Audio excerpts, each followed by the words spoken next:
ಈ ಒಂದು ಕೋರ್ಟ್ ಆದೇಶದ ಪ್ರಕಾರ ಈಗ ಒಂದು ಈ ಕೋರ್ಟ್ ಅಲ್ಲಿ ಏನಂತ ಹೇಳಿದ್ದಾರೆ ಲಾಸ್ಟ್ ಅಲ್ಲಿ ಅಂತ ಅಂದ್ರೆ ನೀವು ಅವ್ರ ಮುಂದೆ ಹೋಗಿ ಪಿಕಪ್ ಮಾಡೋದು ಡ್ರಾಪ್ ಮಾಡೋದು ಮಾಡಕ್ ಹೋಗಿ ಆಟೋದವ್ರಿಗೂ ನಾನು ಹೇಳೋದಿಷ್ಟೇ ಯೂನಿಯನ್ಸ್ ಗಳಿಗೆ ಸ್ವಲ್ಪ ಇದು ಇತ್ಯರ್ಥ ಆಗೋವರೆಗೂ ದಯವಿಟ್ಟು ಸಂಯಮದಿಂದ ವರ್ತಿಸಿ.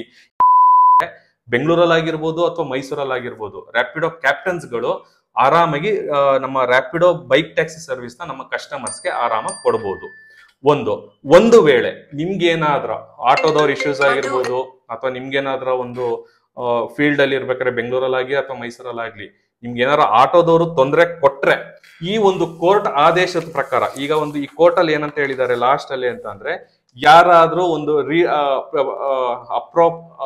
appropriate action against any person in the event then unlawfully obstructing the petitioner from operating the bike taxi service ಅಂತ ಅಂದ್ಬಿಟ್ಟು ಒಂದು ಕೋರ್ಟ್ ಆರ್ಡರ್ ಏನಿದೆಯೋ ಅಂದ್ರೆ ಇದ್ರ ಅರ್ಥ ಏನಂತಂದ್ರೆ ನಿಮ್ಗೆ ಯಾರು ತೊಂದರೆ ಕೊಟ್ರೆ ಇಂಡಿವಿಜುವಲ್ ಆಗಿ ನಿಯರೆಸ್ಟ್ ಪೊಲೀಸ್ ಸ್ಟೇಷನ್ ಹೋಗಿ ನೀವು ಗಲಾಟೆ ಮಾಡ್ಕೊಳಕ್ ಹೋಗ್ಬಿಡಿ. ನಾವು ಮೈಸೂರು ಕ್ಯಾಪ್ಟನ್ಸ್ ಹೇಳೋದು ಅಷ್ಟೇನೆ ನಾವು ಅಥವಾ ನಮ್ಮ ಬೆಂಗಳೂರು ಕ್ಯಾಪ್ಟನ್ಸ್ ಹೇಳೋದು ಅಷ್ಟೇನೆ. ನಿಯರೆಸ್ಟ್ ಪೊಲೀಸ್ ಸ್ಟೇಷನ್ ಇಮಿಡಿಯೇಟ್ ಅಥವಾ 112 ಕಾಲ್ ಮಾಡಿ ಅಥವಾ ನಿಯರೆಸ್ಟ್ ಪೊಲೀಸ್ ಸ್ಟೇಷನ್ಗೆ ಹೋದ್ರೆ ಡೆಫಿನೆಟ್ಲಿ ನೀವು ಪೊಲೀಸ್ ಹೆಲ್ಪ್ ತಗೊಂಡು ನೀವು ಈ ಒಂದು ಕೋರ್ಟ್ ಕಾಪಿನ ಎಲ್ಲರಿಗೂ ನಿಮ್ಮ ಒಂದು ಕ್ಯಾಪ್ಟನ್ ಆಪ್ ಅಲ್ಲಿ ವ್ಯೂ ಡಿಕ್ಲರೇಷನ್ ಫಾರ್ಮ್ ಅಲ್ಲಿ ಪ್ರತಿಯೊಂದು ಕೋರ್ಟ್ ಆರ್ಡರ್ ಇರ್ಬೋದು, ನಮ್ದು ಒಂದು ಏನು ಕೇಸ್ ನಡೀತಾ ಇರೋದು ಹಿಸ್ಟ್ರಿ ಇರ್ಬೋದು, ಡಿಕ್ಲರೇಷನ್ಸ್ ಇರ್ಬೋದು. ಸೊ ಪ್ರತಿಯೊಂದು ನಿಮ್ಮ ಆಪ್ ಅಲ್ಲೇ ನೀವು ಅದನ್ನ ಓಪನ್ ಮಾಡಿದ್ರೆ ಸಿಗುತ್ತೆ. ಸೊ ಆ ಒಂದು ಡಿಕ್ಲರೇಷನ್ ನ ನೀವು ತೋರಿಸಿ ನೀವು ಪೊಲೀಸ್ ಅವ್ರಿಗೆ ಈ ತರ ನಮ್ಗೆ ಆಟೋದವ್ರು ಟ್ರಬಲ್ ಮಾಡ್ತಾ ಇದಾರೆ, ದಯವಿಟ್ಟು ನಮ್ಗೆ ಇದೊಂಚೂರು ಹೆಲ್ಪ್ ಮಾಡ್ಕೊಡಿ ಅಂತ ಕೇಳಿದ್ರೆ ಡೆಫಿನೆಟ್ಲಿ ಮೈಸೂರಲ್ಲಾಗ್ಲಿ ಬೆಂಗಳೂರಲ್ಲಾಗ್ಲಿ ಪೊಲೀಸ್ನವರು ಹೆಲ್ಪ್ ಮಾಡೇ ಮಾಡ್ತಾರೆ.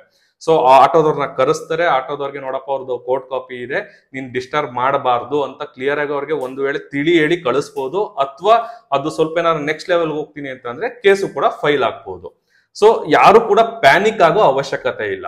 ನೀವು ಇಲ್ಲಿ ನಾನ್ ನೋಡಿರೋ ಮಟ್ಟಿಗೆ ಬೆಂಗಳೂರಲ್ಲಾಗ್ಲಿ ಮೈಸೂರಲ್ಲಾಗ್ಲಿ ರ್ಯಾಪಿಡ್ ಹುಡುಗರುಗಳು ಏನ್ ಮಾಡ್ತಾ ಇದೀರಾ ಅಂತ ಅಂದ್ರೆ ಅವ್ರು ಹೇಳ್ದಂಗೆ ಆಯ್ತು ಬಿಡಿ ನಾನು ಮಾಡಲ್ಲ ಅಂತ ಅಂದ್ಬಿಟ್ಟು ಅಪ್ಲಿಕೇಶನ್ ಅನ್ಇನ್ಸ್ಟಾಲ್ ಮಾಡ್ಬಿಟ್ಟು ಓಕೆ ರ್ಯಾಪಿಡೋ ಸರಿ ಇಲ್ಲ, ಇಲ್ಲಿಗಲ್ ಇದೆ ಅಥವಾ ಲೀಗಲ್ ಸರಿ ಇಲ್ಲ ಅಥವಾ ಏನೋ ಒಂದು ಪ್ಯಾನಿಕ್ ಆಗಿ ವಾಪಸ್ ಹೋಗ್ತಾ ಇರೋಂತ ಉದಾಹರಣೆಗಳು ತುಂಬಾ ನಾನು ನೋಡ್ತಾ ಇದ್ದೀನಿ. ಅದಾಗೋ ಅವಶ್ಯಕತೆ ಇಲ್ಲ.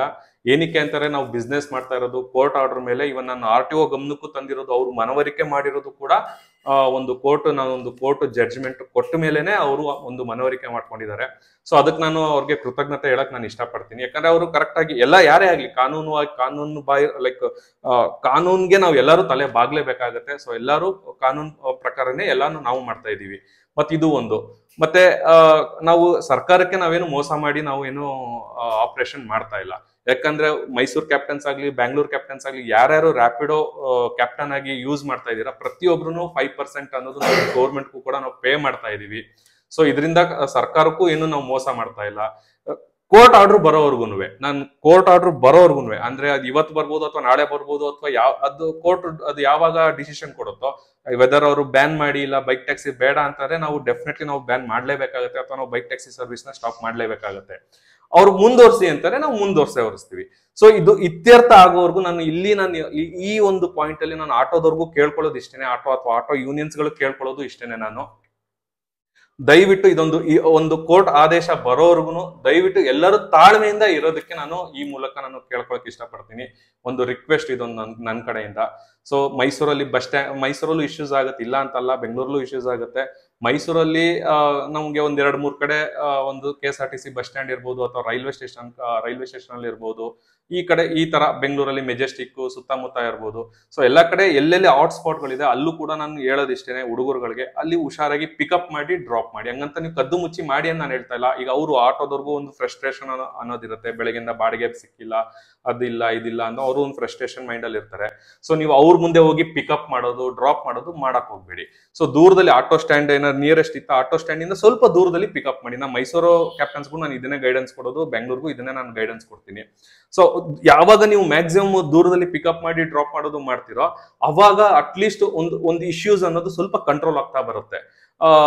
ಒಂದು ವೇಳೆ ಸಿಗಾಕೊಂತು ಅಂತಂದ್ರೆ ನಾನು ಹೇಳಿದ ಪ್ರಕಾರ ಇಮಿಡಿಯೇಟ್ 112 ಅವ್ರಿಗೆ ಹೇಳಿ, ಫಸ್ಟ್ ಡಿಕ್ಲರೇಷನ್ ಫಾರ್ಮ್ ಅಥವಾ ನೀವು ಒಂದು ಸಾಫ್ಟ್ ಕಾಪಿನ ಮೊಬೈಲ್ ಅಲ್ಲೋ ಅಥವಾ ಒಂದು ಹಾರ್ಡ್ ಕಾಪಿ ಯಾವ್ದಾರ ಒಂದು ಗಾಡಿ ಪೌಚಲ್ಲೋ ಡಿಕ್ಕಿಲೋ ಯಾವ್ದಾರ ಇಟ್ಕೊಂಡು ಡಾಕ್ಯುಮೆಂಟ್ ನ ಅವ್ರಿಗೆ ಕ್ಲಿಯರ್ ಆಗಿ ಹೇಳಿ, ನೋಡಿ ನಮ್ದು ಕೋರ್ಟ್ ಆರ್ಡರ್ ಇದೆ, ಕೋರ್ಟ್ ಆರ್ಡರ್ ಮುಖಾಂತರ ನಾವು ಮಾಡ್ತಾ ಇದೀವಿ, ಕಂಪ್ನಿಯವರು ನಮ್ ಕೋರ್ಟ್ ಆರ್ಡರ್ ಮುಖಾಂತರ ಮಾಡಕ್ ಹೇಳಿದ್ದಾರೆ. ಸೊ ದಯವಿಟ್ಟು ನಿಮ್ಗೆ ಏನೇ ಇದ್ರು ಹೋಗಿ ಕಂಪ್ನಿಲಿ ಮಾತಾಡಿ, ಇಲ್ಲ ಅಂತ ಅಂದ್ರೆ ನಾನು ಸ್ಟೇಷನ್ ಅಲ್ಲಿ ಮಾತಾಡೋಣ ನಡೀರುತ್ತೆ, ನೀವೇ ಸ್ಟೇಷನ್ ನಿಯರೆಸ್ಟ್ ಕರ್ಕೊಂಡು ಹೋಗ್ಬಿಟ್ಟು ಅವ್ರಿಗೆ ಮನವರಿಕೆ ಮಾಡಿಸಿ. ಸೊ ಇಲ್ಲಿ ನಿಮ್ಗೆ ಆಲ್ಮೋಸ್ಟ್ ನಿಮ್ಗೊಂದು ಏನಂತಾರೆ ಒಂದು ದೊಡ್ಡ ಆಟೋದವ್ರ ಗಲಾಟಿ ಆಗೋದು ತುಂಬಾ ಅವಾಯ್ಡ್ ಆಗ್ಬಿಡುತ್ತೆ, ಆಟೋ ಪ್ರಾಬ್ಲಮ್ಸ್ಗಳು ತುಂಬಾ ಅವಾಯ್ಡ್ ಆಗ್ಬಿಡುತ್ತೆ. ಇದು ಒಂದು.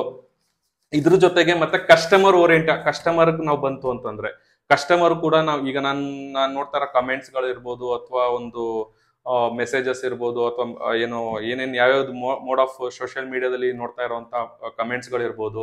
ಸೊ ಕೆಲವು ಕಸ್ಟಮರ್ಸ್ ಕೂಡ ತುಂಬಾನೇ ಪಾಸಿಟಿವ್ ಕಮೆಂಟ್ಸ್ ಗಳು ಕೊಡ್ತಾ ಇದಾರೆ. So Rapido is best, Rapido ban ಮಾಡಬೇಡಿ ಅಂತ ಅವರು ಕೂಡ ಮನವರಿಕೆ ಲೈಕ್ ಅವರು ಕೂಡ ಒಂದು ರಿಕ್ವೆಸ್ಟ್ ಮಾಡ್ಕೊಂತ ಇದಾರೆ. ಸೊ ಅಫೋರ್ಡಬಲ್ ಪ್ರೈಸ್ ಇದೆ, ಪಿಕಪ್ ಮಾಡೋದಕ್ಕಾಗ್ಲಿ ಡ್ರಾಪ್ ಮಾಡೋದಕ್ಕಾಗ್ಲಿ ಲೈಕ್ ಒಂದು 10 to 15 minutes ಅಲ್ಲಿ ಒಂದು ಸೋರ್ಸ್ ಇಂದ ಒಂದು ಡೆಸ್ಟಿನೇಷನ್ ಪಾಯಿಂಟ್ ಹೋಗ್ಬೋದು. ಸೊ ಈ ತರ ಎಲ್ಲ ಒಂದು ಮೈಂಡ್ ಸೆಟ್ ಇರುತ್ತೆ. ಈಗ ಆಟೋ ಇರ್ಬೋದು, ಈಗ ಒಬ್ರು ಸಿಂಗಲ್ ಪರ್ಸನ್, ಈಗ ಒಬ್ಬರು ಸಿಂಗಲ್ ಪ್ಯಾಸೆಂಜರ್ ಇತ್ತು ಅಂದ್ರೆ ಡೆಫಿನೆಟ್ಲಿ ಈ ವಿಲ್ ಚೂಸ್ ಅಥವಾ ಶಿ ವಿಲ್ ಚೂಸ್ ಬೈಕ್ ಟ್ಯಾಕ್ಸಿನೇ. ಯಾಕಂದ್ರೆ ಸಿಂಗಲ್ ಪರ್ಸನ್ ಒಂದು ಈಗ ಕ್ಯಾಬ್ ಅಲ್ಲಿ ಅಥವಾ ಆಟೋದಲ್ಲಿ ಒಂದು 20 minutes ಸ್ಪೆಂಡ್ ಮಾಡೋ ಬದಲು ಬೈಕಲ್ಲಿ ಒಂದು 10 minutes ಬೇಗನೆ ಹೋಗ್ಬೋದು, ಒಂದು 5 minutes ಬೇಗನೆ ಹೋಗ್ಬೋದು ಅನ್ನೋ ಕಾರಣಕ್ಕೆ ಮ್ಯಾಕ್ಸಿಮಮ್ ಕಸ್ಟಮರ್ಸ್ ಗಳು ಬುಕ್ ಮಾಡ್ತಾರೆ. ಮತ್ತೆ ಒಂದು ಅಫೋರ್ಡಬಲ್ ಪ್ರೈಸ್ ಇರುತ್ತೆ. ಡೆಫಿನೆಟ್ಲಿ ಮೋರ್ ದನ್ 2 or 3 ಅಥವಾ 4 ಇದ್ರೆ ಕ್ಯಾಬ್ ಡೆಫಿನೆಟ್ಲಿ ಕಸ್ಟಮರ್ ಕ್ಯಾಬ್ ನೇ ಪ್ರಿಫರ್ ಮಾಡ್ತಾರೆ. 3 members ಅಥವಾ 2 members ಇತ್ತು ಅಂತಂದ್ರೆ ಡೆಫಿನೆಟ್ಲಿ ಅವ್ರು ಆಟೋ ಚೂಸ್ ಮಾಡೇ ಮಾಡ್ತಾರೆ. ಸೊ ಇಲ್ಲಿ ಹೆಂಗೆ ಅಂದ್ರೆ ಕಸ್ಟಮರ್ ರಿಕ್ವೈರ್ಮೆಂಟ್ಸ್ ಮೇಲೆ ಅವರು ಬೈಕ್ ಬೇಕಾ ಬೈಕ್ ಬುಕ್ ಮಾಡ್ತಾರೆ, ಅಥವಾ ಆಟೋ ಬೇಕಾ ಆಟೋ ಬುಕ್ ಮಾಡ್ತಾರೆ, ಕ್ಯಾಬ್ ಬೇಕಾ ಅವ್ರವ್ರ ದುಡಿಮೆ ಅವ್ರವ್ರಿಗೆ. ಸೊ ಇದು ಒಂದು ಇರೋಂತ ವಿಚಾರ. ಸೊ ಅದರಿಂದ ದಯವಿಟ್ಟು ಯಾರು ಗಲಾಟಿ ಮಾಡ್ಕೊಳಕ್ ಹೋಗ್ಬಿಡಿ, ಆಟೋದವರಾಗ್ಲಿ ಅಥವಾ ಒಂದು ನಮ್ಮ ಇವರು ಬೈಕ್ ಕ್ಯಾಪ್ಟನ್ಸ್ ಗಳಾಗ್ಲಿ. ಸೊ ಬೈಕ್ ಕ್ಯಾಪ್ಟನ್ಸ್ ಗಳಿಗೆ ನಾನು ಹೇಳೋದೇ ಇಷ್ಟು, ಏನಾರ ಆಟೋದವ್ರ ಇಶ್ಯೂಸ್ ಆಯ್ತಾ, ಯಾವ ತರ ಸ್ಟೆಪ್ಸ್ ತಗೋಬೇಕು ಅನ್ನೋ ಆಲ್ರೆಡಿ ನಾನು ಹೇಳಿದೀನಿ. ನಾನು ಆಟೋದವ್ರಿಗೂ ನಾನು ಹೇಳೋದಿಷ್ಟ, ಯೂನಿಯನ್ಸ್ ಗಳಿಗೆ ಸ್ವಲ್ಪ ಇದು ಇತ್ಯರ್ಥ ಆಗೋವರೆಗೂ ದಯವಿಟ್ಟು ಸಂಯಮದಿಂದ ವರ್ತಿಸಿ. ಇಲ್ಲ ಅಂತಂದ್ರೆ ಯಾಕಂದ್ರೆ ಆಟೋದವರು ಈಗ ಕೆಲವು ಈಗ ಆಟೋದವ್ರಿಗೆ ಎಲ್ಲಾರ್ಗು ಆಟೋದವ್ರಿಗಾಗ್ಲಿ ಅಥವಾ ನಮ್ಮ ರ್ಯಾಪಿಡೋ ಕ್ಯಾಪ್ಟನ್ಸ್ ಗಳಿಗಾಗ್ಲಿ ಅಥವಾ ಪ್ರತಿಯೊಬ್ಬ ಎಂಪ್ಲಾಯೀಸ್ಗಾಗ್ಲಿ ಅವ್ರದೇ ಆದಂತ ಫ್ಯಾಮಿಲಿ ಇರುತ್ತೆ. ಅವ್ರು ನಂಬ್ಕೊಂಡಿರೋಂತ ಒಂದು 4-5 ಜನ ಇರ್ತಾರೆ. ಸೊ ಈಗ ಆಟೋದವ್ರಿಗೆ ಬಂದು ಗಲಾಟಿ ಮೈಸೂರಲ್ಲೂ ಅದೇ ಆಗಿರೋದು. ಸೊ ಮೈಸೂರಲ್ಲಿ ಈಗ ಒಬ್ಬಂಗ್ ಮೇಲೆ FIR ಆಯ್ತು. ಸೊ ಅವ್ರು ನಂಬ್ಕೊಂಡು ಫ್ಯಾಮಿಲಿ ಮೆಂಬರ್ಸ್ ಎಷ್ಟು ಜನ ಇರ್ತಾರೆ. ಸೊ ಇದು ಎಷ್ಟು ಮಟ್ಟಕ್ಕೆ ಸರಿ ಇದು? ಸೊ ಇದರಿಂದ ಅವ್ರ ಫ್ಯಾಮಿಲಿ ಮೆಂಬರ್ಸ್ ಸಫರ್ ಪಡ್ಬೇಕಾ? ಸೊ ಅದಕ್ಕೆ ನಾನು ಹೇಳ್ತಾ ಇರೋದು, ಯಾರು ಕಾನೂನು ವಿರುದ್ಧವಾಗಿ ಯಾರು ನಡ್ಕೊಳಕ್ ಹೋಗ್ಬೇಡಿ. ಒಂದು ವೇಳೆ FIR ಆಯ್ತು ಅಥವಾ ಪೊಲೀಸ್ ಸ್ಟೇಷನ್ ಅದು ಕೋರ್ಟ್ ಅಂತ ಏನಾರ ಪ್ರಾಬ್ಲಮ್ ಸ್ಟಾರ್ಟ್ ಆಯ್ತು ಅಂತಂದ್ರೆ ನಿಮ್ಮ ಫ್ಯಾಮಿಲಿಗೂ ತೊಂದರೆ ಆಗುತ್ತೆ. ಸೊ ದಯವಿಟ್ಟು ಆಟೋದ ಡ್ರೈವರ್ಗಳು ಅಷ್ಟೇನೆ ಸ್ವಲ್ಪ ಸಂಯಮದಿಂದ ವರ್ತಿಸಿ ಅಂತ ನಾನು ಹೇಳೋದಕ್ಕೆ ಇಷ್ಟಪಡ್ತೀನಿ. ಇದ್ರ ಜೊತೆಗೆ ಕಸ್ಟಮರ್ಗೂ ಕೂಡ ಕಸ್ಟಮರ್ ಓರಿಯೆಂಟೆಡ್ ಆಗಿದೆ. ಸೊ ಕಸ್ಟಮರ್ ಕೂಡ ಅವ್ರಿಗೆ ರಿಕ್ವೈರ್ಮೆಂಟ್ ಇರೋ ತರನೇ, ಈಗ ನಂಗೆ 3 ಜನ ಇದ್ರು 3 ಬೈಕ್ ಬುಕ್ ಮಾಡ್ಕೊಂಡು ಹೋಗೋದಿಲ್ಲ. ಸೊ ಅವಾಗ ಅಂತ ಟೈಮಲ್ಲಿ ಆಟೋ ಬುಕ್ ಮಾಡೇ ಮಾಡ್ತಾರೆ. ಸೊ ಆಟೋದವ್ರಿಗೂ ಬಿಸ್ನೆಸ್ ಆಗುತ್ತೆ, ಬೈಕ್ಗೂ ಬಿಸ್ನೆಸ್ ಆಗುತ್ತೆ, ಕ್ಯಾಬ್ಗೂ ಬಿಸ್ನೆಸ್ ಆಗುತ್ತೆ. ಸೊ ಇದು ರ್ಯಾಪಿಡೋ ಕೊಡ್ತಿರೋಂತ ಸರ್ವಿಸ್ ಇರುತ್ತೆ. ಇಲ್ಲಿ ಆರ್ಡರ್ ಮಾಡೋರ್ ಹಸ್ವಿಗೆ ಮಾತ್ರ ಬೆಲೆ, ಡೆಲಿವರಿ ಕೊಡೋರ್ ಹಸ್ವಿಗೆ ಬೆಲೆನೇ ಇಲ್ಲ.